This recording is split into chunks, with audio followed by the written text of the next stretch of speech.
फालिया से चाचा असगर अली की रिपोर्ट के मुताबिक उम्मीदवार बराए सूबाई असम्बली हल्का PP 41 चौधरी शकील गुलजार ने इलेक्शन कैंपेन के पहले जलसे में ही फ्रीकैन के होश उड़ा दिए।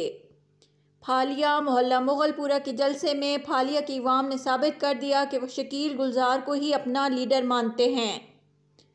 अवामी और समाजी हलकों में चौधरी शकील गुलजार की अवाम दोस्ती की चर्चे हर ज़बान पर आम हैं और फालिया की अवाम चौधरी शकील गुलजार जैसे सियासतदान को ही अपना MPA बनाना चाहते हैं।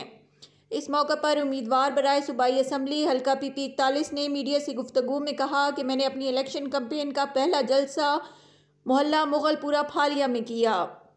फालिया मुगलपुरा की अवाम ने अपनी मोहब्बत का सबूत दिया और मेरी एक आवाज़ पर लबैक किया और मुझे सपोर्ट किया। मोहल्ला मुगलपुरा के इस जलसे ने मेरे फ्रीकैन की नींदें हराम कर दी हैं। उन्होंने कहा कि हमने कभी इंतकामी सियासत नहीं की, हमेशा मोहब्बतों को फ़रोग दिया है। उन्होंने इस मौका पर डॉक्टर ग़ुलाम मोहम्मद मुग़ल, सेठ मोहम्मद अकबर, सेठ निसार अहमद और अहलियान मोहल्ला मुगलपुरा फालिया का भरपूर सपोर्ट पर शुक्रिया अदा किया।